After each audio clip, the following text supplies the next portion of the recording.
Sanctitatea sa Sakya Tricen, al 41-lea Sakya Tresin, a conferit această învățătură pe 8 mai 2014 la mănăstirea Sakya a budismului tibetan din Seattle. În 2021, această transcriere în limba engleză a fost pregătită, editată și publicată de Sakya Tradition, o organizație non-profit dedicată păstrării și punerii la dispoziție pe scară largă a prețioaselor învățături Dharma ale glorioasei descendenței Sakya. Textul a fost tradus în limba română de către echipa de traduceri Sakya Tradition în 2022. Mulțumim tuturor celor care au contribuit într-un fel sau altul la punerea la dispoziție acestei învățături, conectându-i pe mulți la prețioasa Dharma pentru a obține beneficii temporare și finale. Prin meritul acestei lucrări, fie ca santitatea sa, Sakya Tricen, să se bucure de o sănătate perfectă și de o viață foarte lungă și să continue să întoarcă roata Dharmei. Cele 4 sigilii ale Dharmei. Cele 4 semne ale învățăturilor lui Buddha, de asemenea cunoscute sub numele de cele 4 sigilii, sunt 1. Tot ceea ce este condiționat este impermanent. 2. Tot ceea ce este viciat este suferință. 3. Toate fenomenele sunt goale și lipsite de sine. Iar 4. Nirvana este pace. Tot ceea ce este condiționat este impermanent. Totul este impermanent. Există 2 tipuri de impermanență. Impermanență brută, continuă, și impermanență subtilă, momentană. Impermanența continuă, brută, se referă la schimbări care apar continuu și sunt vizibile. Un exemplu de impermanență brută, continuă, este cu propriul nostru corp. Mai întâi el este un bebeluș, apoi devine un copil, un adolescent și un adult, iar apoi îmbătrânește. În fiecare etapă, corpul se schimbă, culoarea, forma și dimensiunea sa se schimbă. Un alt exemplu este atunci când privim în exterior. Observăm că cele 4 anotimpuri, cu culorile primăverii, verii, toamnei și iernii, se schimbă mereu. Aceste modificări nu apar brusc. În realitate, modificările apar pe o perioadă extinsă. Schimbările sunt vizibile doar atunci când apar schimbări mari în timp și devin evidente semne vizibile, cum ar fi părul negru devine alb și o față tânără devine încrețită și așa mai departe. Când observăm schimbările în aspectul fizic al unei persoane ca un copil și 70 de ani mai târziu ca un adult bătrân cu riduri și păr alb, schimbările sunt evidente. Aceste schimbări vizibile nu au avut loc peste noapte, dar au avut loc în continuu în ultimii 70 de ani, în etape subtile și de moment. Părul care a fost negru ieri nu devine brusc alb astăzi. Nu este așa? În schimb, schimbarea a avut loc în fiecare minut și în fiecare moment. Are loc chiar și în timpul celor mai scurte durate. Pentru ca schimbarea să devină vizibilă, ea trebuie să treacă prin multe momente de schimbări subtile, care au avut loc în cel mai scurt timp posibil. Când observăm această perspectivă, această schimbare subtilă de moment se numește impermanență subtilă de moment. Totul se schimbă, nimic nu este permanent. Totul este impermanent. Se spune că toate lucrurile compuse au 4 finaluri. Cele 4 finaluri sunt: A. Sfârșitul adunării este separarea. B.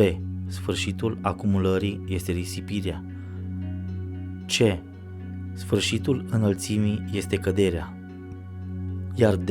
Sfârșitul nașterii este moartea. A. Sfârșitul adunării este separarea. Ori de câte ori ne adunăm, nu ne adunăm permanent. La sfârșitul unei adunări vom merge cu toții pe căile noastre separate. Chiar și relațiile pe care le considerăm permanente, cum ar fi faptul că membrii familiei sunt împreună pentru o viață întreagă, nu sunt de asemenea permanente. După cum știe toată lumea, pe măsură ce viața continuă, părinții pleacă, apoi copiii pleacă și așa mai departe. Membrii familiei sunt în cele din urmă separați. Prin urmare, sfârșitul adunării este separarea. B. Sfârșitul acumulării este risipirea. Indiferent cât de mult dobândim și acumulăm, bogăție, posesie, pământ sau putere, orice am acumula nu va rămâne niciodată cu noi pentru totdeauna. Totul va fi pătat sau stricat, se va uza, se vor schimba din mână în mână, toate vor deveni în cele din urmă risipite. C. Sfârșitul înălțimii este căderea. Istoria ne spune că oricât de sus am urca, până la urmă va trebui să cădem.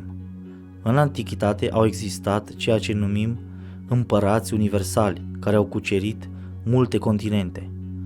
Chiar și în istoria modernă au existat mulți mari conducători care au deținut aproape întreaga lume. Cu toate acestea, ei nu rămân pentru totdeauna.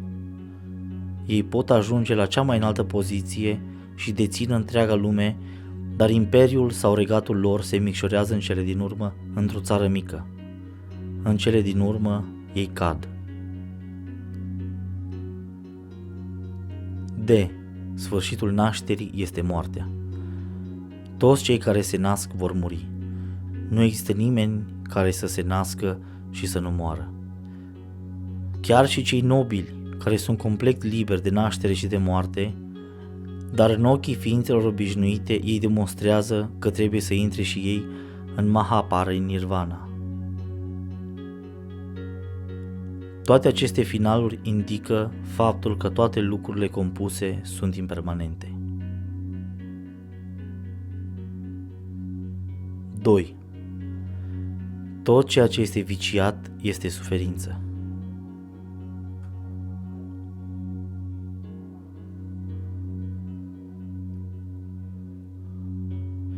În al doilea rând, toate lucrurile care sunt viciate sau contaminate provoacă suferință.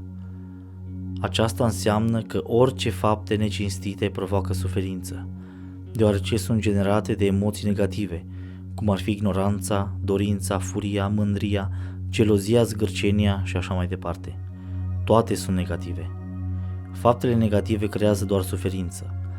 De exemplu, dacă rădăcina unui copac este otrăvită, atunci orice crește pe copac, frunze, flori, fructe, sunt toate otrăvitoare. Prin urmare, toate lucrurile contaminate duc la suferință. 3. Toate fenomenele sunt goale și lipsite de sine. Apoi, toate fenomenele sunt fără sine sau altruiste.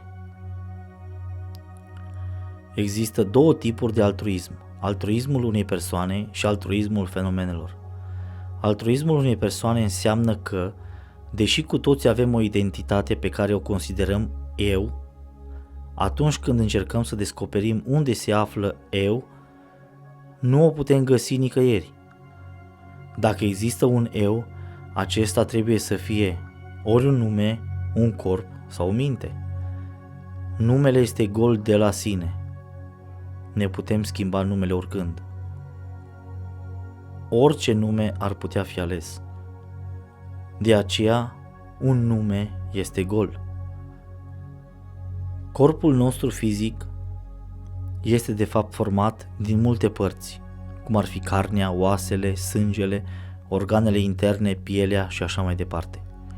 Dacă investigăm din cap până în picioare, nu putem găsi nicăieri ceea ce se numește eu în fiecare parte a corpului. Acest lucru indică faptul că corpul nostru este format din multe organe diferite care lucrează împreună. Prin urmare, nu ne putem referi la toate aceste componente care formează corpul nostru ca eu. În cazul în care acestea sunt numite fiecare eu, vor fi multe euri.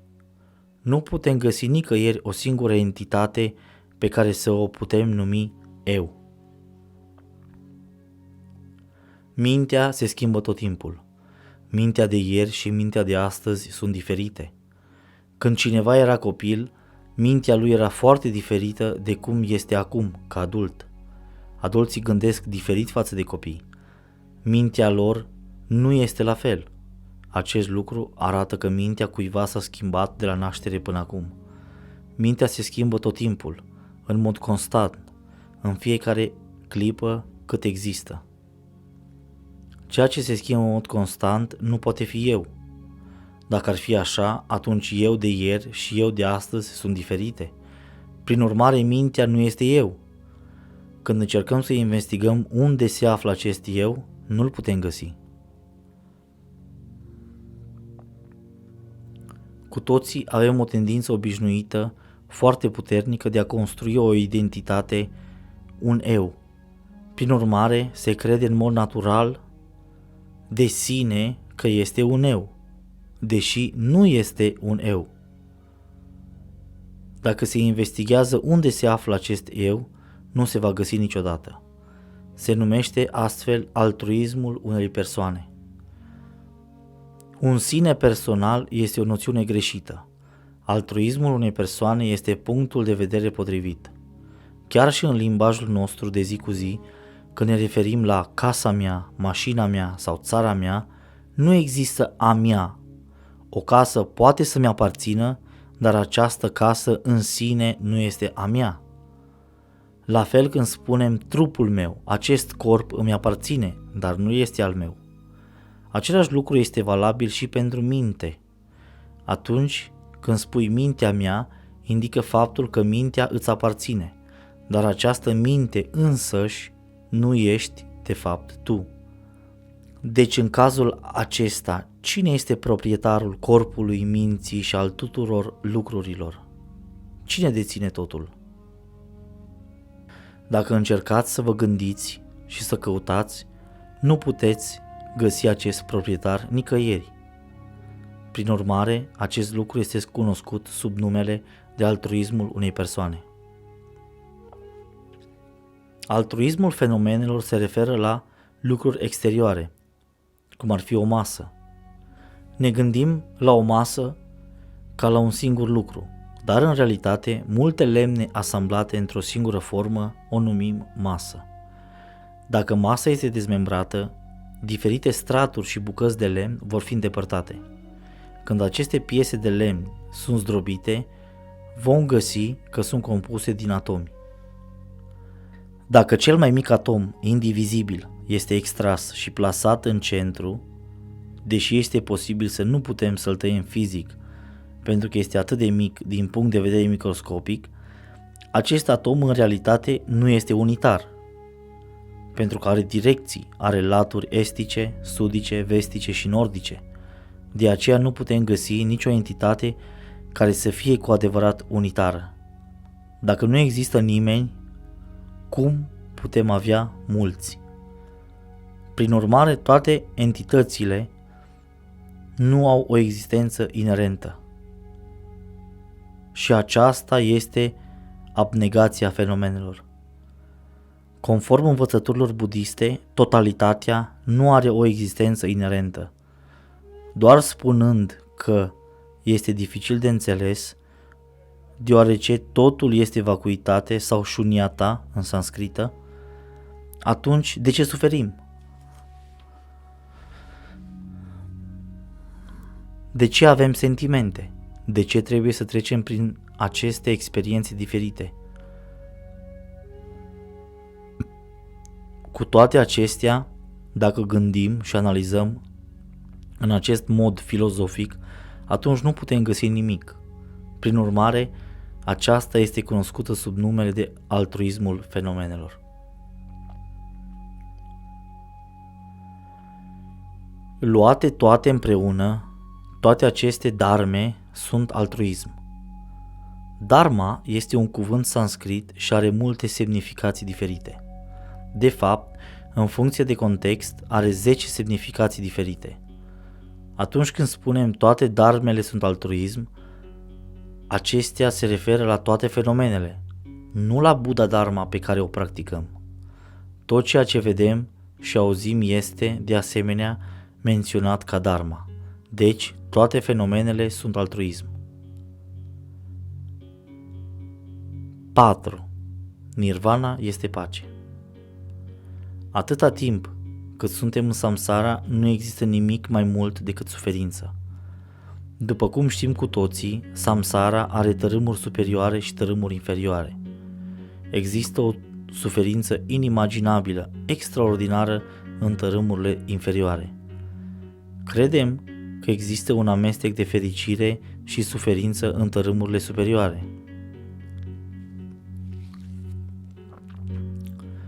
De exemplu, în viața noastră umană, uneori avem fericire, alteori avem plăcere, alteori avem suferință, alteori ne bucurăm de viață și alteori suferim.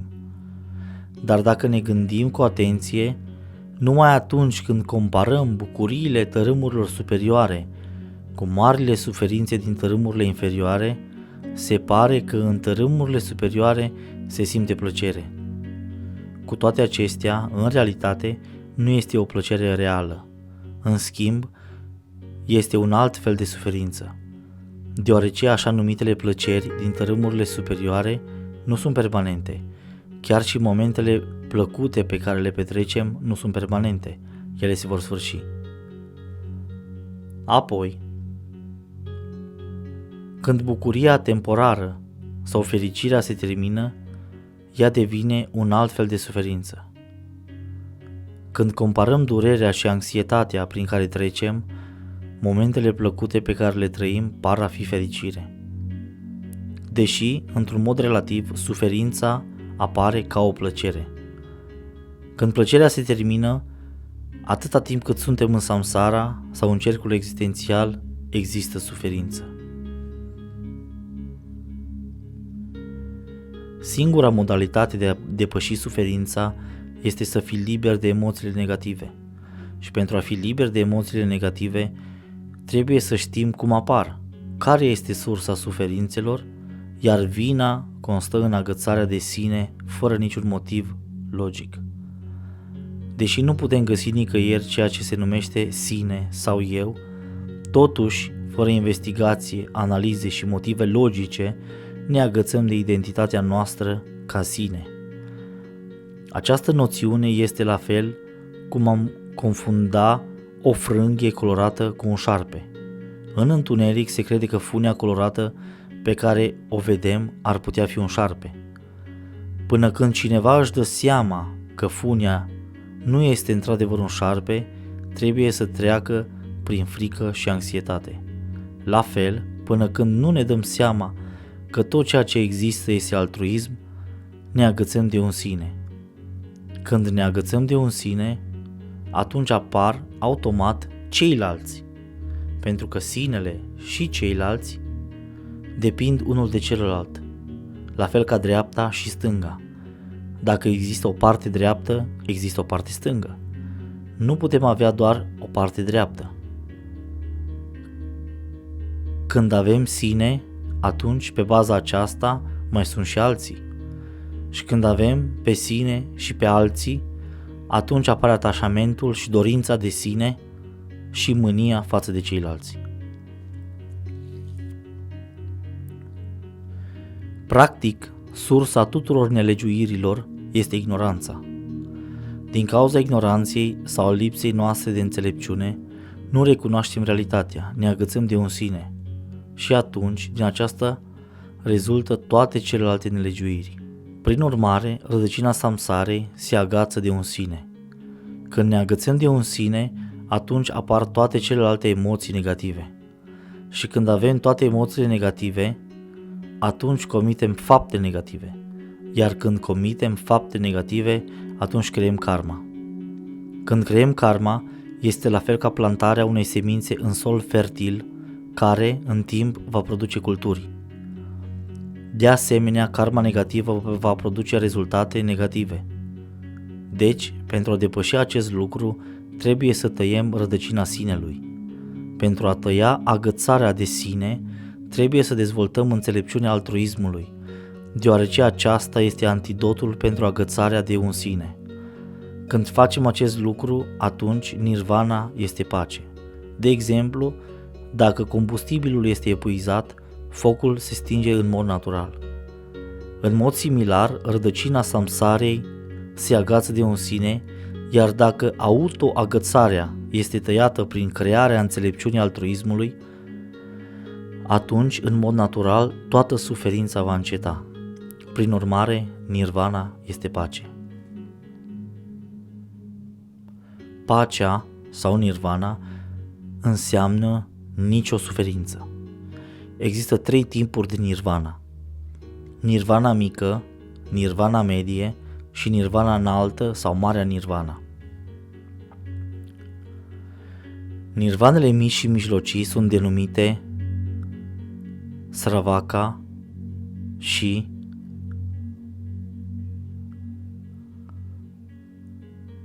Pratyekabuddha nirvanas.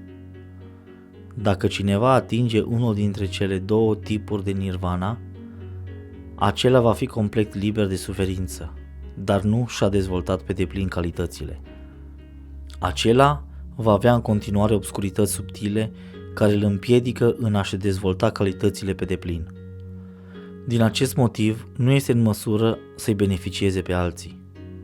Acest lucru devine cel mai mare obstacol pentru a deveni pe deplin iluminat. Marea nirvana este de asemenea cunoscută sub numele de nirvana non-rezidentă. Avem 2 extreme. Pe de o parte avem samsara, ciclul existenței, care este plin de suferință.